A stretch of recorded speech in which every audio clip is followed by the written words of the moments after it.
You guys earlier met Jessica was at a mutual friend's birthday party, probably 3-4 years ago maybe. When they were first kind of getting together, and Jessica was having some problems that night. I randomly went up to her, and serious, randomly, and I was like, "What's wrong?" And we ended up talking. She knew I was his brother, sort of, and you know, I'm glad that you know she went on the right path and went with Evan, because I know she was having hard times. Basically, let's see. We love you, Chris. Evan, right. Evan, my brother. I couldn't have asked for a better brother. I mean, we never really get in fights.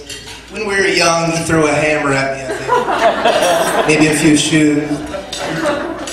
You know, that's how it went. But, you know, there's one thing I realized about him that, and I think this goes for any guy that has the Carlino names, that we're competitive. I think a lot of the Patillos are competitive as well, so. Basically, you know, he's always been into cars as well, like me.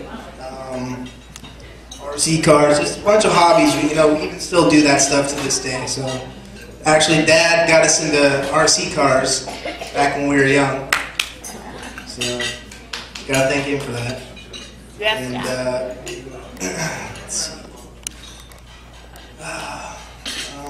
He was also always very serious about his. I didn't really get too much info on that when we were growing up. He was kind of private, as was I, so I couldn't blame him. Another a memory I always remember is that I think I wasn't working at the time, but I was out of high school, and he was still in high school. And I remember getting a call maybe 9, 10 in the morning, and it's some random guy who lives in Reseda. He says, "I found this phone number in the glove box. It's in this Civic that's stripped in the alley. Down to nothing." I'm like, "What?" He's like, "Yeah, you know, I found your number here. Do you know anyone that owns a Civic?" I was like, "Well, yeah, that's my brother's Civic." So he's like, "Well, you better go check where he left it, make sure it's still there." So I went down to the high school. Sure enough, the car wasn't there. So I went up to the classroom and found out where he was. I knocked on the door, brought him outside, and said, "Evan, your car's gone." And he immediately turned around, I always remember this, and punched the school door about as hard as he could. And was just furious. And I remember we went to the classroom. About a second later, he came storming out.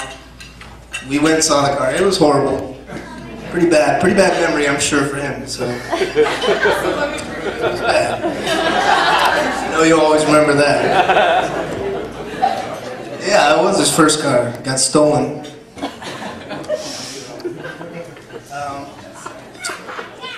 I know that once me and Evan, you know, times are tough right now, and it's hard to, you know, besides get your own thing going, is, you know, have a good relationship with others. And I know that in the future, once we're both settled more, that our relationship's gonna grow even stronger, you know.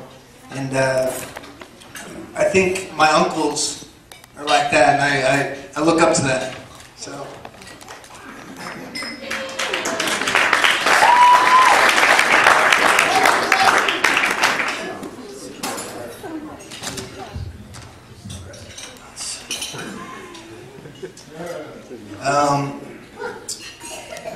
I'm glad that Evan and Jessica are together.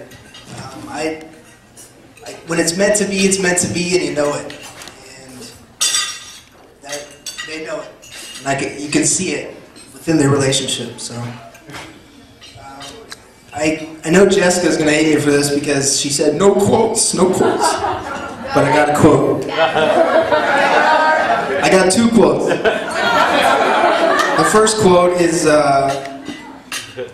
there's a big theme, and I'm sure a lot of us have been following elections and our new president and whatnot. He seems to cite Abraham Lincoln quite a lot. So I found a quote from Abraham Lincoln, actually, that really pertains to this.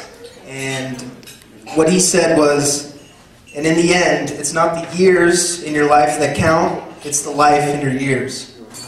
I thought that was... You guys remember that? Now, I guess the last quote that I have was from a complete opposite personality, Albert Einstein. And he said, "Imagination is everything. It's a preview of life's coming attractions." So always imagine and it'll happen.